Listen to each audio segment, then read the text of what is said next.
Ok, bonsoir à toutes et à tous, j'espère que vous allez bien. Aujourd'hui les amis, on se retrouve pour une nouvelle vidéo sur Dragon Ball Legends où on va react au post de Goresh juste avant que certaines m'attrapent et me disent oui, t'as copié je sais pas qui, t'as copié je sais pas quoi. Il est 18h45, il est 11h06, la vidéo elle sort le 12 de 1. De 2, j'ai envoyé un tweet pour demander si je pouvais react à 10h, donc hier à 20h en gros de gros.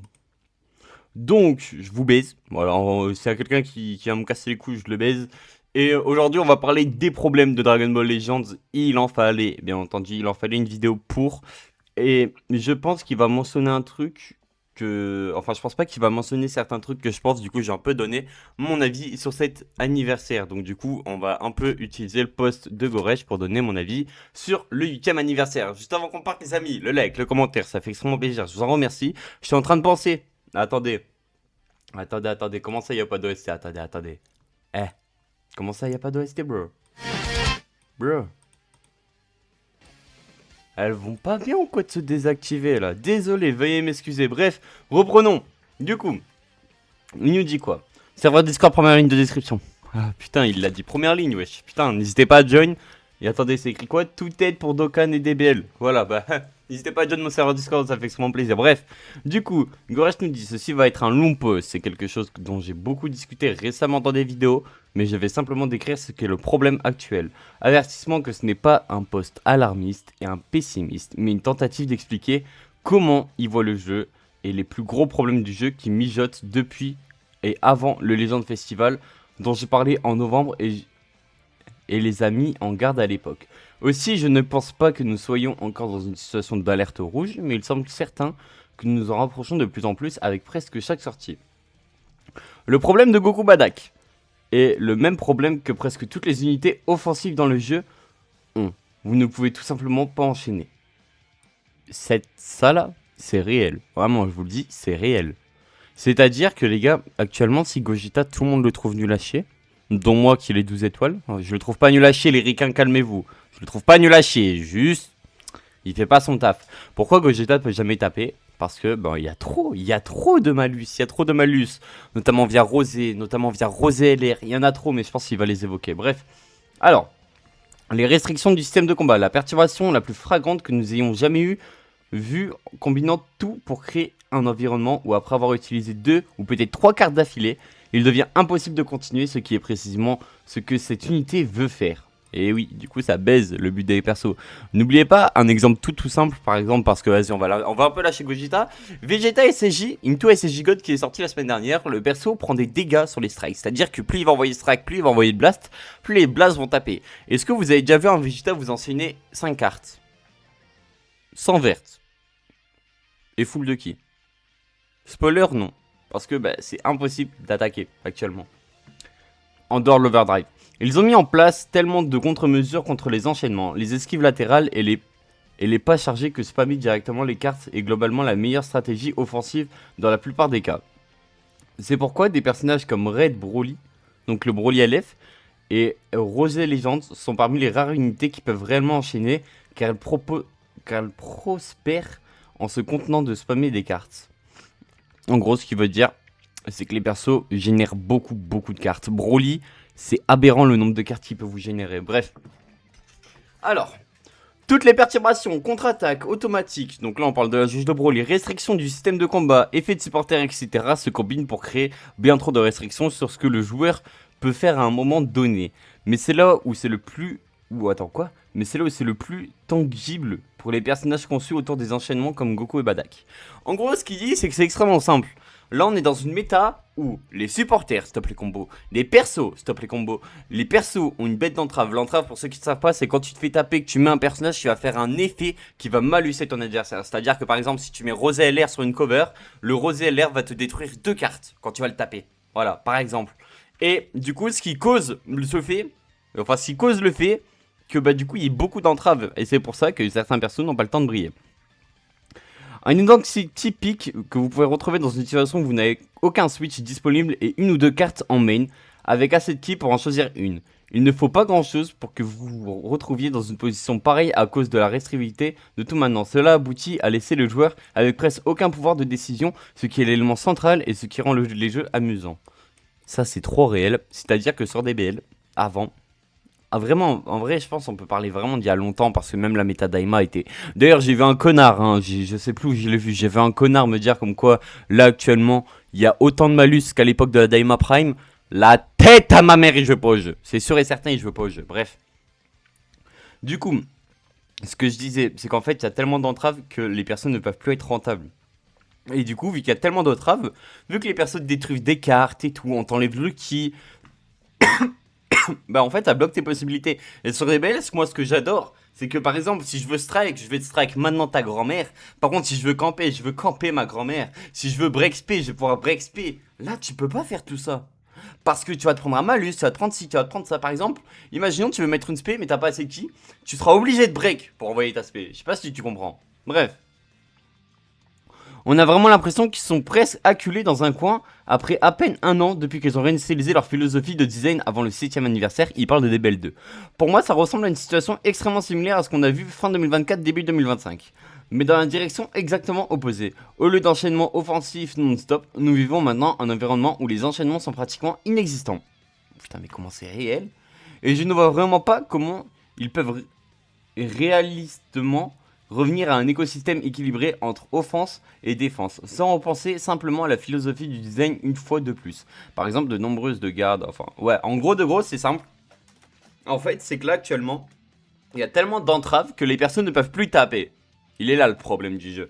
Il y a tellement d'entraves que, par exemple, ton Gogeta va enchaîner 3 cartes, se roser, il pourra plus taper. Ça, c'est le plus grand problème de Dragon Ball Legends actuellement. Et après, on ira parler des items, parce que ça, je suis obligé d'un peu me défouler. Mais ouais, il a vraiment raison, premier degré. Il y a vraiment cette ère de DBL 1 qui revient, mais pas le DBL 1 qu'on a connu, un autre DBL 1. En fait, c'est un peu un DBL 1 alternatif, si vous voulez mon avis.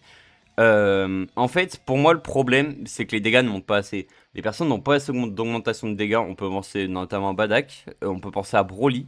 Pour moi, les personnes n'ont pas assez d'augmentation de dégâts. Parce qu'en fait, si tu veux faire un truc équilibré, comme il a dit, c'est très très simple. Hein. Tu mets une augmentation de porc. Alors certes, le perso il t'envoie 2 cartes, mais il t'envoie 2 cartes, tu les sens. Tu peux faire ça, mais pour moi c'est trop nul. Bref. On a l'impression d'un manque extrême de vision globale lors de l'implémentation de mécaniques sur les personnages. Comme ces mécaniques n'affectent, elles, pas seulement le personnage, mais aussi le jeu dans son ensemble.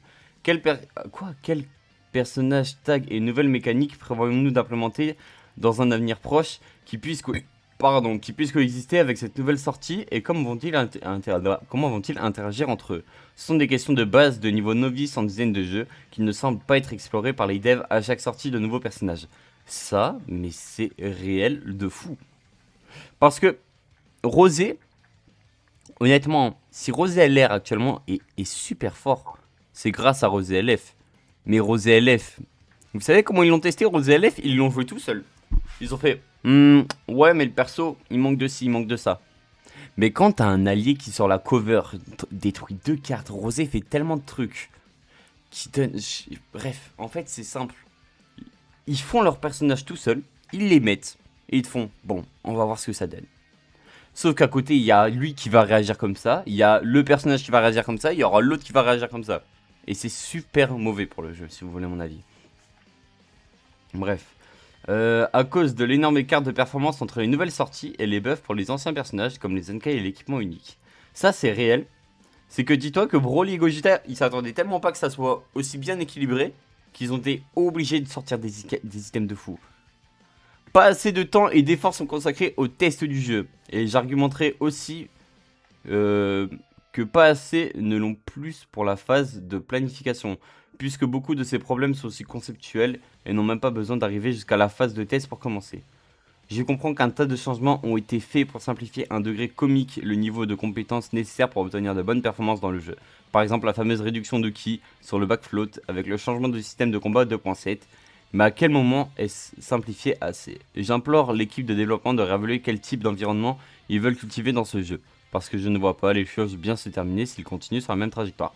En gros, c'est extrêmement simple. Si on continue comme ça, on va aller tout droit dans une méta où les persos n'auront que des malus et que tu vas pouvoir mettre une ou deux strikes et ce sera fini. Comment résoudre ça? C'est extrêmement simple les amis. Pour commencer, le meilleur moyen de résoudre ça, si vous voulez mon avis, c'est de faire des personnages comme Kid Goku. Kid Goku LF. Vous allez me dire pourquoi je dis ça. Parce qu'en fait, Kid Goku LF ne prend aucun malus. Il faut des personnes qui prennent aucun malus, qui tapent pas trop longtemps, genre qui fassent des combos normales, quoi. Et pas plus. En vrai, c'est ce qu'il faut. Faut aussi que les personnages soient testés. Parce que si Gogeta pue la grand-mère actuellement, par rapport à sa cap Z aussi. N'oubliez pas que le perso a une cap Z de merde. Bref.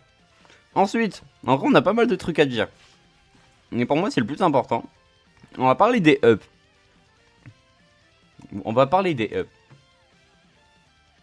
Putain, Goku SJ3 était trop beau, mec. On va parler des ups, vite fait. On va parler des ups parce qu'on, je vous le dis, on a besoin de parler de ups. On a besoin de parler de up. Vous savez quoi? On va prendre lui là. Ok? Goku Badak. Non, attends.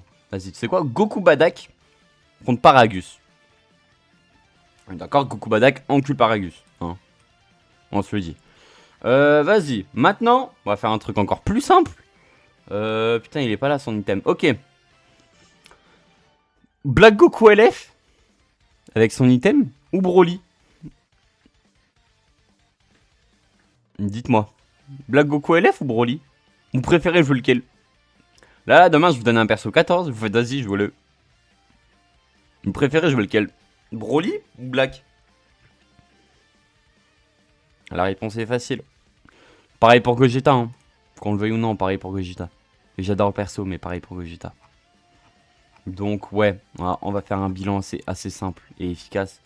C'est que c'est pas normal que sur un jeu où tu mets ton argent, parce que ça peut être de l'argent qui peut être investi, des jeux où tu mets ton argent, que tu n'obtiens pas ce personnage, enfin que tu obtiens le personnage, qu'on te sorte un item une semaine après. Attendez. Qu'on te sorte un item une semaine après. Ah, attendez, parce qu'on va aller dessus, hein, je vous le dis. Hein. Bref. Qu'on te sorte un item une semaine après. Et que l'item encule les personnages sur lesquels t'as invoqué. Vous trouvez ça normal, vous? Non, parce que moi, je trouve ça fou, hein, personnellement. Après, Belek, je suis en fou, hein. Moi, personnellement, je trouve ça fou. Donc là, t'as invoqué, t'as dépensé ton argent, t'as dépensé tes ressources que t'as farm pour que, une semaine après, tout le monde, mais j'y viens, tout le monde, puisse t'égaler. Rien de plus à dire. Dites-vous un truc, c'est que là, actuellement, les plus grands gagnants de l'anniversaire, au stade où on en est, c'est même pas ceux qui ont invoqué et qui ont eu les persos. Même pas eux qui ont eu la chance d'obtenir les persos. Même pas ceux qui ont eu la chance d'étoiler les persos. Les gens qui se sont mis super bien, c'est extrêmement simple. Hein. C'est ceux qui ont économisé et qui avaient Rosé. Et qui ont juste monté avec Rosé. C'est extrêmement simple, hein. Je vous jure que c'est réel. Et qui là, pour la partie 2, sont très très bien, ont un très très bon stack de CC. Et qui vont enculer la P2 parce que les persos de la P2 vont être overpétés. Voilà, c'est ça qui va se passer. D'ailleurs, tant qu'on parle de la P2, si la P2 c'est de la saga Boo, vous saurez pourquoi je m'appelle PML. Bref, sur ce les amis, c'était PML, n'hésitez pas à liker, à commenter. Ciao, bye, c'est merde, des bisous. Et n'hésitez pas à me donner votre avis si vous aussi vous avez des problèmes avec le jeu. Bye bye. Ah si ça avait pas cut, et bah pas de soucis. Allez, salam.